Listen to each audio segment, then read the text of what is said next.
Nos travaux du conseil municipal, je voudrais revenir sur quelques points qui ont rythmé l'actualité au cours des dernières semaines, en ouvrant évidemment cette actualité par les récentes élections départementales et régionales qui se sont déroulées les 20 et 27 juin dernier. Vous me permettrez de féliciter celles et ceux qui ont eu l'opportunité d'être élus au conseil départemental et au conseil régional, les uns et les autres, quelles que soient les listes que vous représentiez. Je vous félicite et évidemment vous incite à porter avec conviction les dossiers de la ville de Chambéry qui seront proposés pour un accompagnement au sein du conseil départemental et au sein du conseil régional. Je veux aussi évidemment remercier l'ensemble des agents de la commune qui ont été fortement mobilisés pour un bon déroulé de ces élections, mais aussi tous les assesseurs volontaires qui ont tenu les bureaux de vote dans ce contexte particulier de double scrutin. Et enfin, évidemment, le taux d'abstention particulièrement élevé doit nous interpeller collectivement, mais nous en reparlerons probablement en fin de conseil dans le cadre d'un vœu qui sera porté par Claire Plateau. Il y a une autre élection qui s'est produite le 25 juin, qui me donne aussi l'occasion de féliciter la nouvelle présidente de Savoie Déchets, en la personne de Marie Bénévis, qui a réuni l'unanimité du suffrage exprimé par le conseil syndical. Je vais passer la parole à Aurélie Lemeur pour quelques autres points d'actualité. Merci Monsieur le maire. Un premier point d'actualité concernant l'animation de la vie sociale sur le quartier des Hauts-de-Chambéry et plus particulièrement concernant le centre social des Combes et de Pugnier. Vous dire que la ville s'est mobilisée pendant toute cette année pour relancer une dynamique d'animation de la vie sociale sur ce secteur. Nous avons pris nos responsabilités et respecté nos engagements. À savoir, nous avons revu et garanti le cadre d'implication des institutions, des acteurs associatifs, ainsi que des habitants et des habitantes, afin de reprendre en main les activités sur ce secteur et assurer une continuité de l'offre à l'ensemble des habitants et des habitantes. Donc, pour cela, nous avons plusieurs moyens mis en œuvre, notamment la création d'un copil partenarial qui associe des institutions, des acteurs associatifs et des habitants, mais aussi le recrutement effectif d'un responsable pour les Combes, ainsi que d'un coordinateur pour Pugnier. Recrutement actuellement en cours. Au travers de ces événements, nous avons souhaité relancer le dialogue avec les centres sociaux ainsi que leur fédération. Et dans une démarche de co-construction, nous nous impliquons dès à présent dans la formalisation d'un pacte de coopération avec l'ensemble des centres sociaux à l'échelle de la ville. Et pour ce faire, nous proposons également la création d'un poste de responsable de l'animation de la vie sociale pour l'ensemble de la ville. Okay. Je poursuis sur un deuxième point d'actualité important. Au début de l'été, il nous semblait essentiel de vous dire que la ville de Chambéry s'est mobilisée pour vous proposer un programme d'animation et de festivités riche et varié. En effet, encore plus que l'été dernier ou les précédents, de nombreux Chambériennes et Chambériens ne partiront pas en vacances cet été. C'est pour ce faire que la ville et ses partenaires se sont mobilisés dans une programmation exceptionnelle et qui est présente dans l'ensemble des quartiers pour bénéficier au plus grand nombre. Ces rendez-vous seront gratuits. Donc, à titre d'exemple, 4 concerts de plein air, un concert de musique classique à la cathédrale, une exposition monumentale en cours d'installation, des animations adaptées à la période estivale dans les musées et les bibliothèques avec des visites thématiques, des concerts, des conférences ou encore une bibliothèque voyageuse dans les quartiers. Nous souhaitons remercier les plus de 40 associations qui se sont mobilisées à nos côtés pour cette animation de la vie estivale, notamment dans les quartiers populaires où la part des personnes ne partant pas en vacances est plus importante. Ces animations ont été voulues régulières, de proximité, avec des ateliers, des initiations sportives ou artistiques en journée, des soirées conviviales et thématiques autour de moments conviviaux partagés, mais aussi de nombreux temps forts, concerts, spectacles, ciné plein air. Donc cette programmation a été conçue en coordination avec les autres acteurs de l'animation estivale, notamment le Conseil départemental de la Savoie, organisateur des estivales du château, ainsi que Grand Chambéry, qui participe à la programmation de films en plein air. La ville relaie également la programmation estivale de Malraux Scène Nationale, en lien là aussi avec les différents acteurs du territoire. Un dernier point d'actualité qui fait la fierté de Chambéry, à savoir que la rotonde ferroviaire a été désignée lauréate pour représenter la région Auvergne-Rhône-Alpes pour l'émission de Stéphane Bern, le monument préféré des Français 2021. En effet, nous avions invité tous ceux qui le souhaitaient à voter pour élire leur monument préféré. Et donc, les résultats ont parlé. Nous étions en compétition avec le site de Le Corbusier à Firminy, mais aussi avec le château de Menton-Saint-Bernard. Et donc, c'est la rotonde qui a recueilli le plus de votes et qui représentera donc la région Auvergne-Rhône-Alpes lors de l'émission diffusée en septembre prochain pour les 30e Journées européennes du patrimoine. Notre rotonde ferroviaire sera particulièrement mise à l'honneur cette année puisqu'elle s'ancre parfaitement dans le thème retenu pour ces prochaines Journées européennes du patrimoine, à savoir le patrimoine pour tous et notamment le patrimoine ferroviaire. Une deuxième phase de vote débute dès à présent pour élire le monument préféré des Français 2021. Et donc la rotonde ferroviaire de Chambéry sera en lice avec 14 monuments de France métropolitaine et ultramarine. Donc la rotonde, le fleuron de l'architecture industrielle française, compte donc sur la mobilisation des Auvergnats et des Rhône-Alpins pour l'emporter en septembre.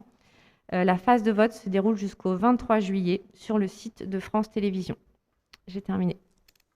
Merci. Je finirai par un point d'actualité tout à fait récent, puisqu'il date de la semaine dernière, et qui est une bonne nouvelle qui nous vient de l'Agence nationale de rénovation urbaine, puisque la ville de Chambéry a obtenu un accompagnement supplémentaire pour la rénovation urbaine des Hauts-de-Chambéry à hauteur d'un peu plus de 10 millions d'euros. Il se trouve que, en effet, le Premier ministre avait annoncé en janvier 2021 le renforcement des crédits dédiés à la rénovation urbaine dans le cadre du plan de relance, mais pour les quartiers dits d'intérêt national, ce qui n'est pas le cas de Chambéry, qui a été classé d'intérêt régional. Pour autant, il y a un an, nous avions indiqué que la faiblesse des financements nationaux alloués au projet de rénovation urbaine n'était pas à la hauteur des espérances que nous avons nous-mêmes pour la requalification de ce quartier. Nous avons donc constitué un dossier pour défendre les intérêts du quartier et de ses habitants auprès des dirigeants de l'ANRU, d'Action Logement, une action initiée évidemment en lien avec les acteurs locaux, je veux citer Grand Chambéry, Cristal Habitat, ainsi que le soutien du préfet de la Savoie.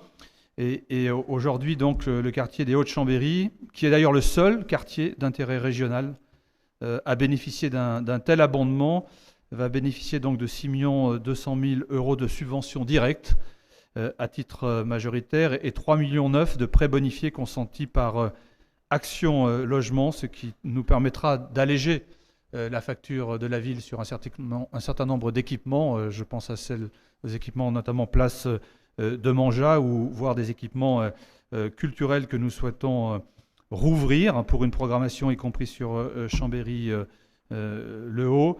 Et je me réjouis que sur la base d'un dossier qui a été déposé par l'AGLO, j'ai la capacité de pouvoir le défendre auprès du directeur général de l'ANRU qui nous a indiqué la semaine dernière, même si la décision n'est pas complètement officielle, que nous aurons plus qu'un doublement de ce qui était prévu dans la convention signée avec l'ANRU en février 2020. Voilà, c'était des informations qui me semblaient devoir être importantes en vous disant peut-être en ouvrant ce conseil municipal qu'il marque presque jour pour jour effectivement notre arrivée ici dans cette formation au conseil municipal et qu'au lendemain d'un double scrutin qui a été marqué par un niveau d'abstention totalement inédit, nous avons, je crois, plus que jamais un devoir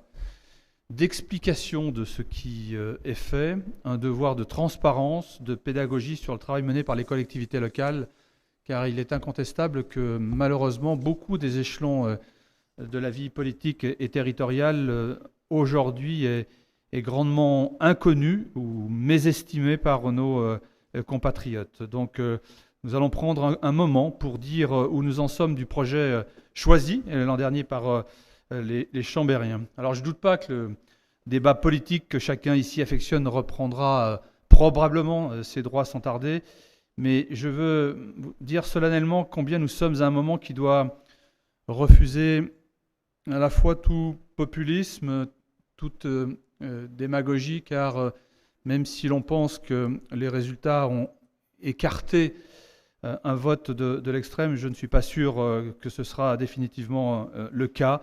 Et les gens, malheureusement, votent parfois différemment entre une élection locale et une élection nationale. Dans ce contexte, évidemment, les collectivités publiques ne peuvent pas tout, et les élus, d'ailleurs, de ces collectivités ne peuvent pas tout.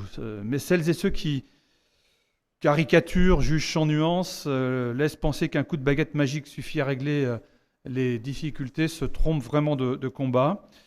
Les élus d'hier et d'aujourd'hui savent combien l'action publique locale est faite parfois de petits pas, de compromis, et s'inscrit souvent aussi dans le temps long. Cela ne signifie pas que nous devons toujours être d'accord, car il y a effectivement des visions qui parfois peuvent s'opposer et des priorités qui diffèrent. Je veux simplement former le vœu que le débat porte bien là-dessus, ce qui fait la noblesse de la chose publique.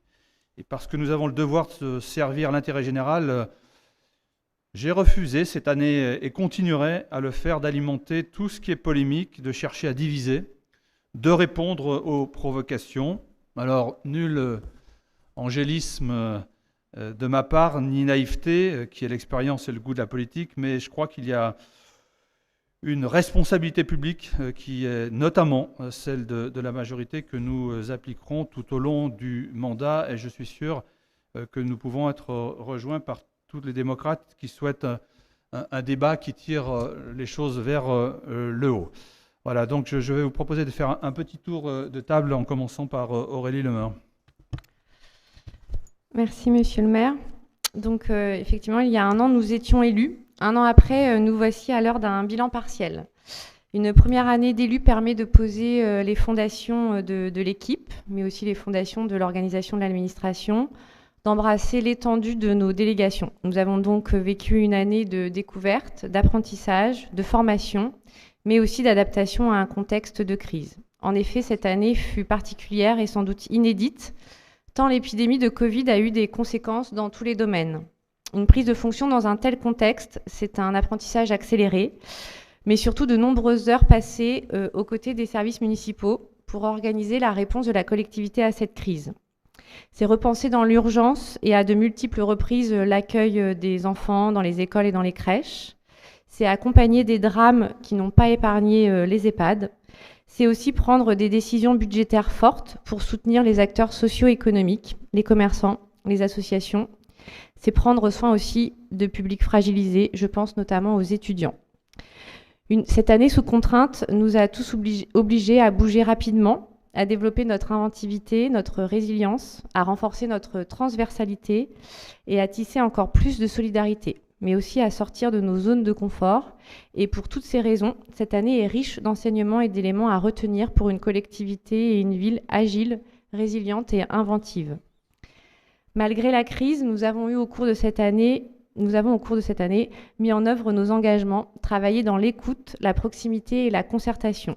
Nous allons illustrer concrètement nos avancées et réalisations en donnant la parole à chacun des élus pour témoigner rapidement des actions les plus significatives. Des éléments plus complets du bilan des 1 an seront communiqués dans le prochain bulletin municipal. Pour ma part, sur les délégations dont je m'occupe, je souhaiterais vous citer quelques exemples. Premièrement, sur les ressources humaines, nous avons contribué à améliorer les conditions de travail des agents en réduisant la précarité des CDD et en favorisant la titularisation de nombreux agents. Nous avons mis en place une action de grande dimension qui a concerné plus de 600 agents pour prévenir les situations de harcèlement moral et ainsi prévenir les risques psychosociaux de leur travail. Nous avons également associé à plusieurs reprises les agents à la définition de leurs conditions de travail, notamment dans la définition des nouvelles lignes directrices de gestion. Nous avons reconnu la place aux organisations syndicales représentantes du personnel et instauré un dialogue respectueux avec elles et de qualité au service de la construction d'un service public qui concilie service public de qualité en réponse aux besoins des habitants et épanouissement des agents dans leur travail. Pour la jeunesse, nous avons lancé un large plan d'accueil des jeunes dans la collectivité en doublement les effectifs d'accueil des services civiques, des stages longs et des apprentis. Enfin, sur les relations internationales, nous projetons d'ouvrir 2 nouvelles coopérations et pour toujours plus faire vivre le symbole de l'Union européenne, nous avons obtenu le label Europe Direct de la Commission européenne avec les villes de Grenoble et d'Annecy. Il s'agit aussi d'une première année d'une équipe diverse et plurielle qui a su assumer ces différences d'approche pour mieux se retrouver sur l'essentiel qui nous unit, demain Chambéry. Cela n'est pas qu'une formule et je suis fière de cette méthode qui garantit la stabilité et l'efficacité dans la durée. Après 12 mois, l'équipe municipale est soudée et se renforce avec la ferme volonté de poursuivre la mise en œuvre des engagements pris devant les Chambériennes et les Chambériens. Madame la première adjointe, du coup je vais vous proposer en quelques instants très courts les uns et les autres de mettre en exergue une action qui vous a le plus mobilisé durant cette année, Monsieur Nogbekois. Donc moi, je retiens de cette première année le travail pour transformer le travail de l'administration vers plus de démocratie, d'inclusivité, de solidarité et surtout pour la transition écologique.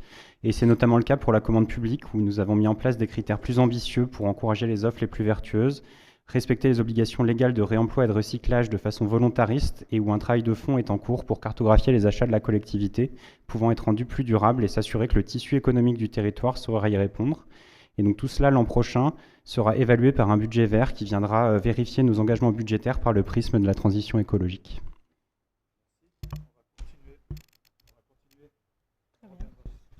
Bonsoir. Alors pour ma part, j'aimerais revenir sur les états généraux de la démocratie locale.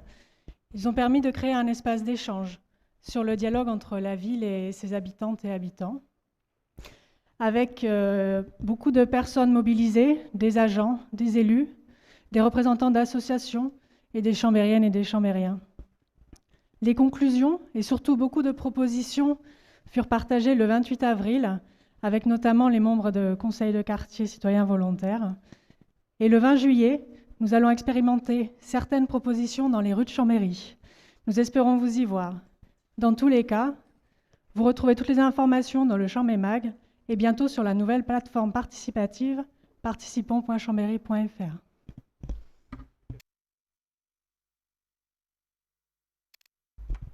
Bonsoir, je vais insister sur un de nos engagements de campagne, à savoir favoriser dans la mesure du possible un égal accès de toutes et tous à des propositions culturelles de qualité.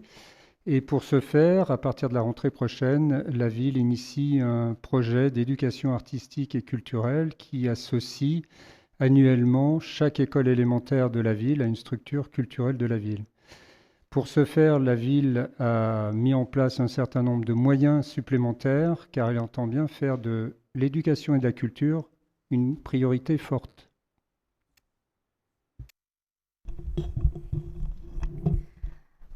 Bonjour.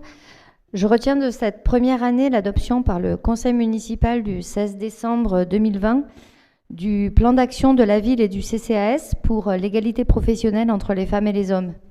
Ce travail auquel des agents et des agentes de toutes les catégories ont collaboré va permettre d'améliorer le signalement des situations de souffrance au travail, le traitement des situations de harcèlement et de mettre progressivement en place une communication non discriminante.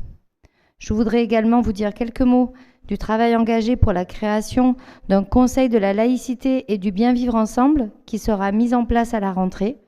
Ce conseil associera des habitantes et habitants ainsi que des acteurs locaux du vivre ensemble pour proposer des avis et des solutions concrètes de façon à sortir des préjugés et à construire une culture commune. Merci. M. Caraco. Bonsoir. Je souhaite insister sur une délibération présentée lors du dernier conseil communautaire, le rétablissement à la rentrée de la ligne de bus Cronoa entre Savoie-Technolac et la plage du Bourget du Lac. Nous nous étions engagés à une plus grande coopération avec les agglomérations voisines dans ce domaine. Voilà une première étape qui connecte les réseaux de Grand Lac et de Grand Chambéry. Concrètement, ce prolongement de la ligne Cronoa va à la fois permettre aux Bourgetaines et Bourgetains d'aller travailler, étudier, faire leurs courses, se cultiver à Chambéry, et aux Chambériennes et Chambériens de se rendre à la plage sans avoir besoin d'une voiture. Merci, Madame Mathéo. Pour ce qui me concerne sur ma délégation, je voudrais revenir sur un engagement qui a été pris cette année, la priorité à l'éducation.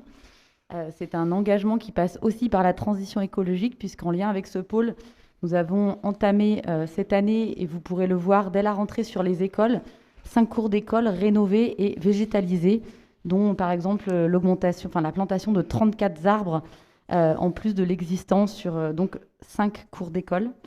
Ces travaux ont été concertés avec les enseignants et nos personnels pour des cours qui sont plus végétales, plus inclusives et mieux adaptés aux enfants. Merci, Madame Bourgeois. Bonsoir.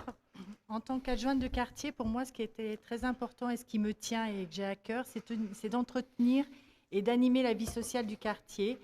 Comme partout, cela passe souvent par des commerces de proximité où les habitants peuvent se rencontrer et se retrouver.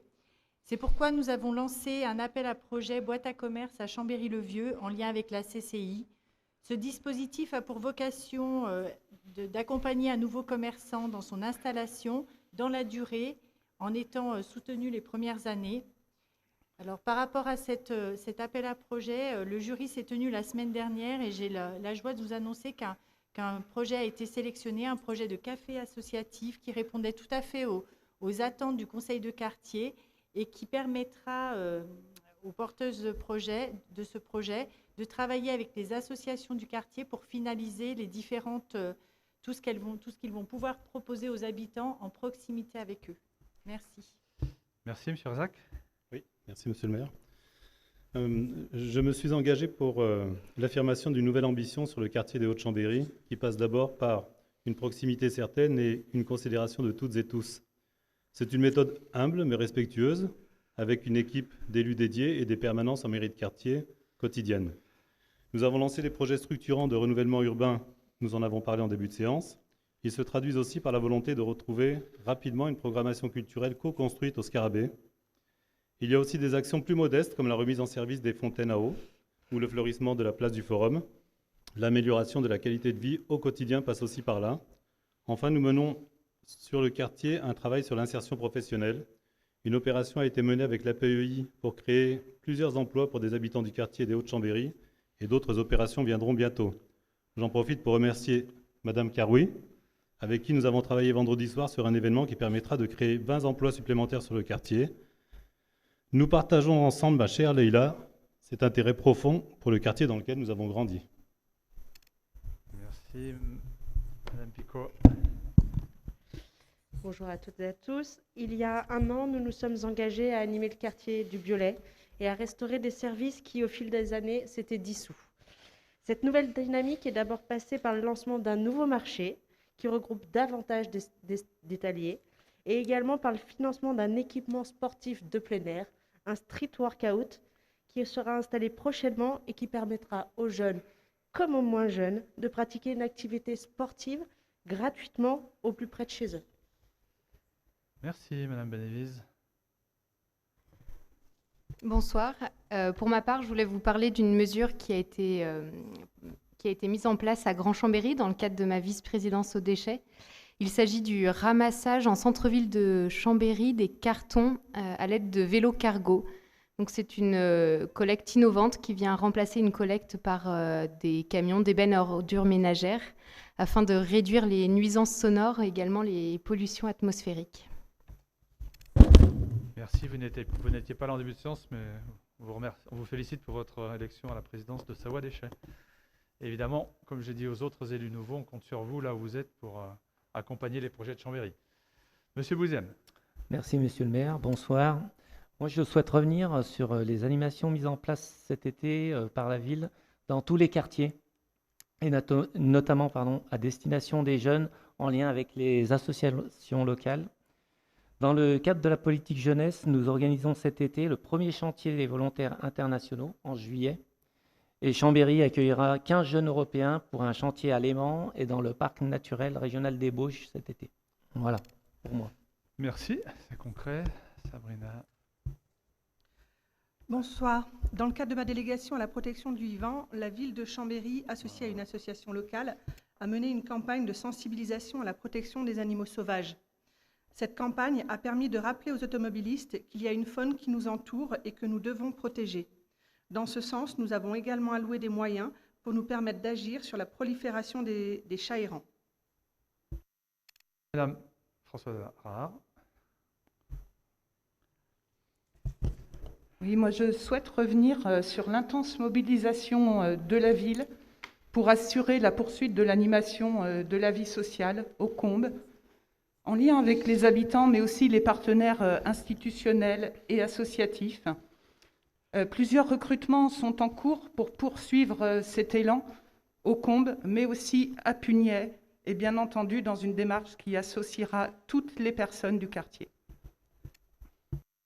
Et Monsieur Loctin. Oui, je retiendrai comme action cette première année, et en lien avec les ateliers de tranquillité publique de proximité qu'évoquera Marielle Thievenaz, et pour répondre aux nombreuses sollicitations des habitants, les actions que nous avons décidé d'étendre lors du dernier conseil de médiation nocturne dans différents secteurs des quartiers Laurier et Centre pour améliorer la tranquillité publique, apaiser les tensions et multiplier les actions de prévention, notamment auprès du public jeune. Cette action doit permettre de renforcer la présence humaine et renforcer et rassurer nos concitoyens en soirée. Je remercie Régiplus et ses correspondants de nuit, les bailleurs sociaux, partenaires et l'État pour cette belle réalisation.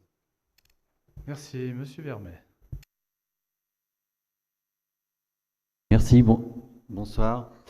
Alors, nous, dans le cadre de la communication publique, nous avons fait le constat qu'une plus grande pédagogie et une plus grande inclusion étaient nécessaires dans la communication de la collectivité.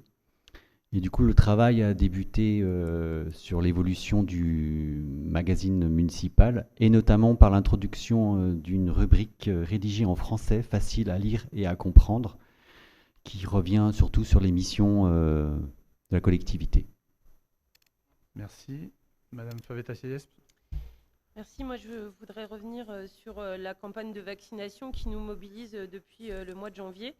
Nous avons ouvert en un temps record ici, au Manège, un centre de vaccination en 3 jours et demi, il faut le rappeler. Puis nous avons activement participé à la mise en place et à l'installation du méga-centre à Savoie Expo, où, je veux le dire, nous avons, grâce au travail des agents de Chambéry, contribué à un certain modèle de mise en place de ce méga-centre.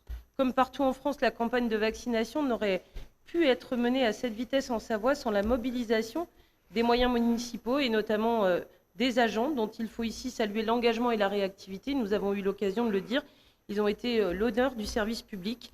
Et quelques chiffres pour que ce soit concret. Le coût de l'opération du manège s'élève à presque 140 000 €, dont la mobilisation du personnel municipal à hauteur de près de 75 000 € pour une cinquantaine d'agents municipaux mobilisés. Et juste une petite parenthèse, mais comme ça se voit moins, saluer aussi le travail de toutes et tous les agents du CCAS de la ville de Chambéry qui ont vraiment pallié à cette deuxième vague qui a été assez terrible, vous l'avez dit, Madame la Première Adjointe, notamment dans nos EHPAD. Merci, Monsieur Baba. Merci. Alors, au cours de cette première année, nous avons accompagné des jardins collectifs dans plusieurs quartiers de la ville. Ces jardins sont très demandés par les habitants. Il y a donc un fort intérêt qui s'en dégage. Ils constituent une forme d'agriculture urbaine, sont créateurs de liens sociaux dans nos quartiers et constituent un terreau fertile pour des animations et des ateliers pédagogiques menés en collectif. Parmi ces différents jardins, je veux citer 2 initiatives dans nos quartiers en politique de la ville. Tout d'abord, le jardin des sapins bleus qui a été finalisé à Chambéry-le-Haut avec 17 parcelles, et un autre jardin collectif qui est en cours d'installation au Biolay, derrière le bâtiment de la Chenille, avec une vingtaine de parcelles qui sont en projet. Ce projet au Biolay a reçu un soutien financier de la part du plan de relance et de l'Agence régionale de santé dans le cadre d'un projet qui est porté activement par les acteurs du quartier. Des animations consacrées à la santé et à l'alimentation y seront aussi proposées. Merci. Si Madame Mauric veut bien dire un mot.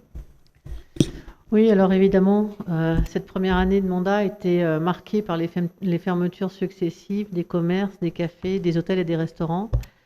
La ville a tenu à marquer sa solidarité dans ce moment de crise inédit, avec notamment l'annulation des loyers des droits de terrasse pour plus de 130 000 €. Et nous avons demandé à Cristal Habitat de faire la même chose. Et au déconfinement, nous avons voulu un large plan d'extension des terrasses co-construit avec les restaurateurs. Ainsi, où c'est possible, ils peuvent étendre leurs terrasses pour favoriser leur reprise économique. Merci. Monsieur Bécu, s'il vous plaît. Oui, bonsoir à tous. Au-delà de différents projets que l'on est en train de mener, notamment sur le sport santé, en lien avec l'éducation nationale, le comité départemental olympique, et puis le soutien aux clubs des quartiers pour les aider dans leur mission administrative et sportive, pour leur permettre de développer leurs actions. La priorité pour moi, ça a été de consolider les financements du stade et de chercher de nouveaux financements, notamment par rapport à l'ANS. Ces financements donc, vont permettre de consolider le projet et d'offrir aux Chambériennes et Chambériens un nouveau lieu de sport où les émotions collectives seront à l'honneur. Les travaux d'ailleurs ont commencé, vous avez pu le voir sans doute, et une première lettre d'information concernant le déroulé du chantier a été communiquée aux riverains en lien avec la mairie de quartier. Voilà, merci. Vous, Isabelle Duno. Oui, merci, bonsoir. Donc en termes de mobilité, nous avons notamment initié un travail collectif avec Grand Chambéry sur le réaménagement de l'avenue des Ducs, avenue donc, sur laquelle nous avons pris un certain nombre d'engagements pendant la campagne. Donc l'objectif est notamment de réduire la place de la voiture en ville, de reconquérir de l'espace public pour les piétons, pour les vélos et pour les bus, et de réaménager, là où c'est possible, de la végétalisation, de réintroduire de la nature en ville, comme nous souhaitons le faire également dans d'autres secteurs de la ville. Et cette étude, elle intégrera également l'étude de la faisabilité du retour d'un centre d'échange des bus dans ce secteur. Merci. Monsieur Pochet. Bonsoir. La dignité de chacune et de chacun passe par l'accès à l'emploi et au logement, matière dans laquelle nous avions pris des engagements forts, dont la création d'un organisme foncier solidaire qui doit permettre, avec Cristal Habitat, l'accès à la propriété de nouvelles catégories de population. Cet engagement a été tenu par la modification des statuts de Cristal Habitat récemment, là où les ménages seront propriétaires du bâti, Cristal Habitat restera propriétaire du terrain et cela permettra à des classes moyennes d'accéder à la propriété. C'est un pas supplémentaire vers l'accès au logement pour tous, quels que soient ses revenus. Merci. Madame Bonillard. Oui, bonsoir. Le rôle d'un adjoint ou adjointe de quartier est pour moi de tisser du lien avec les habitants, les commerçants, les associations qui les animent, tous très demandeurs d'écoute et même de convivialité, surtout dans le contexte que l'on connaît. Cela se traduit par exemple par des réflexions sur le développement urbain que BICI est amené à connaître, le partage d'une nouvelle salle municipale qui sera mise à disposition à la rentrée pour des associations, les membres du conseil de quartier. À ce sujet, un travail d'accompagnement avec les associations de jeunes du quartier du Mabaral est en cours pour pérenniser leurs actions, leurs activités de loisirs et d'entraide. Et à plus long terme, nous souhaitons accompagner les collégiens sur le projet citoyen de tram verte dans BICI, en lien avec tous les acteurs du quartier, et mettre de la renaturation au cœur du lien social. Merci. Merci, Monsieur Louis. Bonsoir à toutes et tous. Alors moi, je voudrais revenir sur le recrutement prochain de 2 conseillers numériques qui vont être notamment positionnés à la Dynamo et auprès des bibliothèques chambériennes. Le confinement nous a montré qu'une véritable fracture numérique existe et que cette dernière était un frein dans la vie de tous les jours, notamment en termes d'accès aux droits. Donc les 2 personnes recrutées travailleront donc particulièrement sur cette problématique. Si, Mme Thiévenaz. Bonsoir. Donc, en qualité d'adjointe de quartier du Laurier, je suis régulièrement interpellée sur les questions de tranquillité publique. Donc, nous avons souhaité, en lien avec Dominique Loctin, mettre en place des ateliers avec les habitants afin de co-construire la politique de sécurité et de tranquillité publique. C'est une opération qui a commencé dès octobre 2020 dans le quartier Laurier et qui s'est bien déroulée. Donc aujourd'hui, nous étendons progressivement ce dispositif et cette dynamique à l'ensemble des quartiers de la ville, avec la participation très appréciée de la directrice départementale de la sécurité publique de la police nationale, de la police municipale, mais également des acteurs de la prévention de la délinquance. Monsieur Boucher. Oui, nous avions souhaité questionner les grands projets et je voulais évoquer ici le projet de Vetrotex, donc, qui est un quartier de 800 logements dans lequel il n'y a aucun logement locatif social. Et au regard de la mixité que nous souhaitons dans cette ville, nous avons mis en place des négociations pour arriver à faire une partie de logements locatifs. Par ailleurs, sur le même quartier, nous voulons renouer, nous sommes en train de travailler, nous avons fait un premier diagnostic pour renouer avec une démarche de labellisation de l'écoquartier. Puisqu'on parle les gens tout à l'heure intervenaient en disant qu'ils parlaient de l'écoquartier de Vetrotex. Pour l'instant, il n'y a pas d'écoquartier. L'écoquartier, on veut le construire, on veut le labelliser, donc pour le bien-être des habitants localement et globalement. Merci. Madame Bourreau, s'il vous plaît. Oui, merci Monsieur le maire. Je veux revenir tout d'abord sur l'accompagnement proposé par la ville aux associations face aux conséquences du Covid. Nous avons aussi fait le choix d'augmenter les subventions avec une enveloppe supplémentaire de 68 000 €, dédiée notamment à la transition écologique, mais aussi à la cohésion sociale, à l'enfance et à la prévention. Dans le cadre de ma délégation au sport santé et en partenariat avec plusieurs acteurs du sport adapté, nous travaillons aussi à l'élaboration d'une offre d'activité physique destinée aux enfants en surpoids ou diabétiques, et cette offre sera opérationnelle à la fin de l'année, en partenariat avec les écoles primaires, le comité départemental olympique et sportif de la Savoie et le réseau de prévention et de prise en charge de l'obésité pédiatrique. Merci. Merci à vous. Pierre Brun. Merci Monsieur le maire. Donc moi je souhaiterais vous parler du projet dit de chaleur fatale, qui est un projet de suréquipement développé au sein de Savoie Déchets. Ce projet, je le rappelle, était inscrit dans notre programme de campagne et il permettra de faire passer le réseau de chaleur d'un pourcentage de 70 de NRNR à 80%. Il faut signaler également aussi que ce projet, qui représente un investissement tout de même de plus de 11 millions d'euros, ne coûtera pas 1 euro à la mairie et à la ville de Chambéry, puisque les investisseurs sont le syndicat Savoie Déchets et l'entreprise filiale d'Engie, SCDC. Et je tiens à saluer ce soir les efforts, les investissements et la pugnacité de toutes et tous qui ont permis de signer ces contrats dans un délai extrêmement court, puisque nous avons commencé à travailler au mois d'octobre sur ce projet et sur ces contrats, et les contrats ont été signés en février, et je rappelle donc la mise en service prévue pour fin 2022. Merci. Merci à vous, Monsieur Jean-Benoît Serino. Oui, bonsoir à toutes et à tous. Je souhaite attirer votre attention sur la mise en place inédite à Chambéry d'une commission consultative du patrimoine, regroupant les associations patrimoniales, les services, les élus, et à terme des habitants de chaque quartier. Son objectif est la valorisation et la promotion du patrimoine historique, culturel, artistique et paysager chambérien. Elle s'est réunie à plusieurs reprises depuis la fin des strictes contraintes sanitaires sur divers sujets, à la fois réglementaires dans le cadre de concertation et également à propos du théâtre Charles Dullin, voire même sur le terrain dans des visites urbaines. Cette démarche participative innovante vise à créer une dynamique patrimoniale dans notre commune qui possède un des 6 secteurs sauvegardés de la région Auvergne-Rhône-Alpes. Suivi des grands projets et valorisation quotidienne sont au cœur de la démarche. Merci, Madame Micheline Mierdalmet. Je voudrais revenir sur une initiative de solidarité intergénérationnelle que nous avons portée entre les écoles élémentaires chambériennes et les seniors, membres des clubs des aînés et des associations de quartier.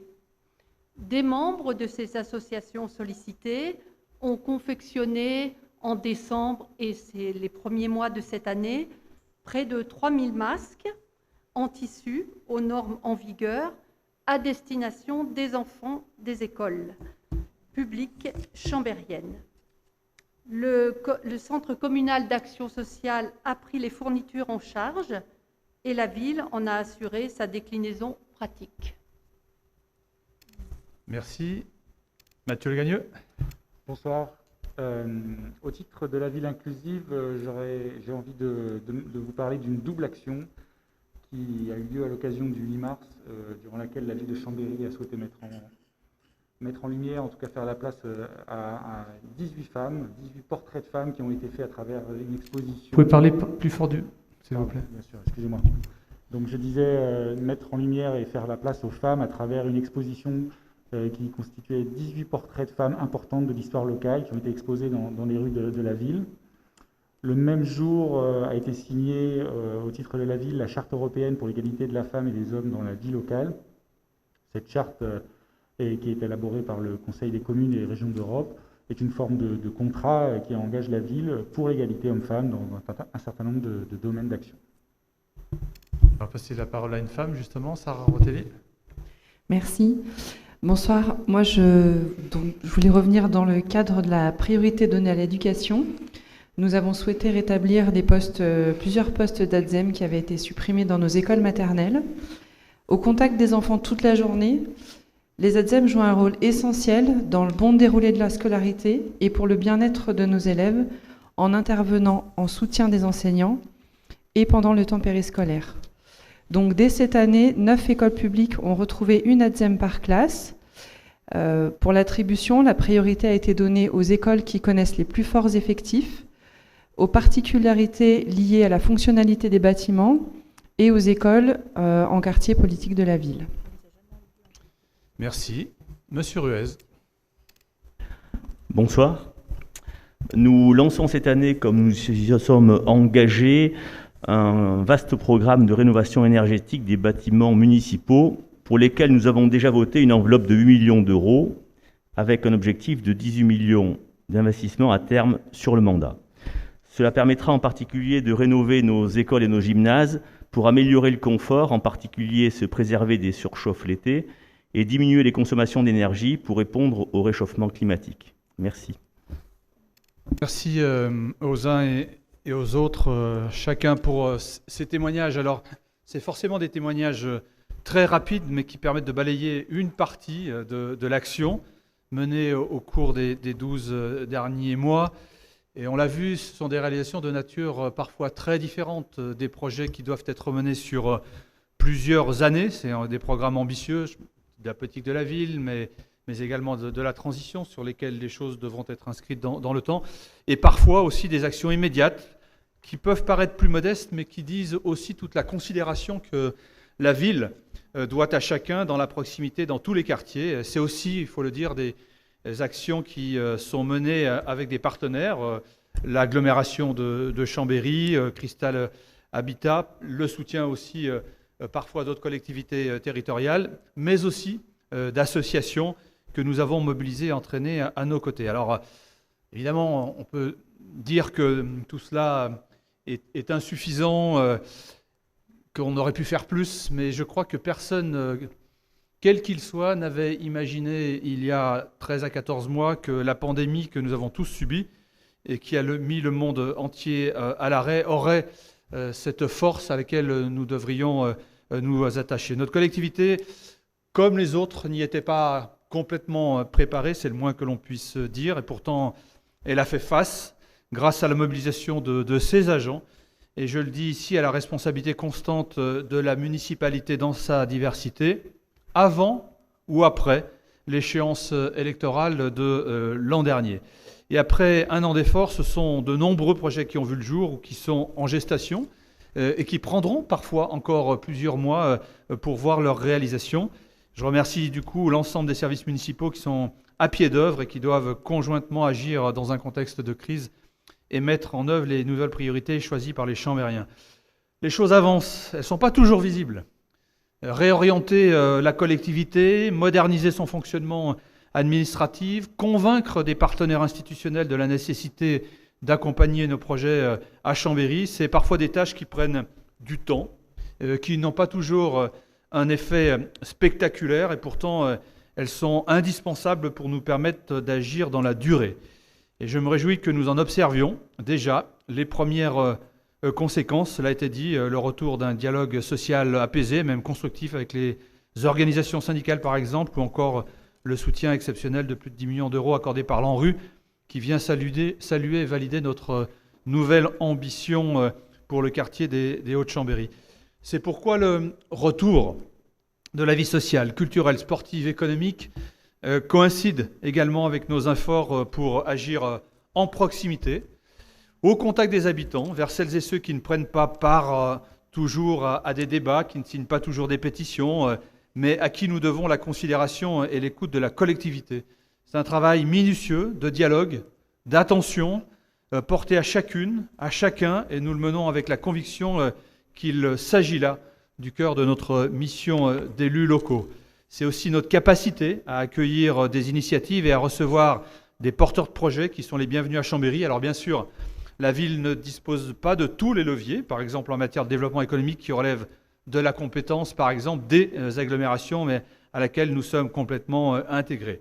Et nous serons évidemment aux côtés des acteurs socio-économiques pour aller convaincre et assurer le développement de notre territoire. Voilà, au terme d'une première année, nous engageons les transitions dont notre ville a besoin, avec le souci à la fois d'agir immédiatement et concrètement. Et je remercie toutes celles et tous ceux qui concourt à cet objectif et vous redit donc la détermination de l'équipe municipale à poursuivre cet effort engagé depuis maintenant quasiment jour pour jour 12 mois. Voilà. Alors nous allons ouvrir maintenant les différents rapports de notre conseil municipal, mais évidemment si certains veulent s'associer à ce bilan, ils sont les bienvenus. Donc je donne la parole à Philippe Cordier. Merci Monsieur le maire.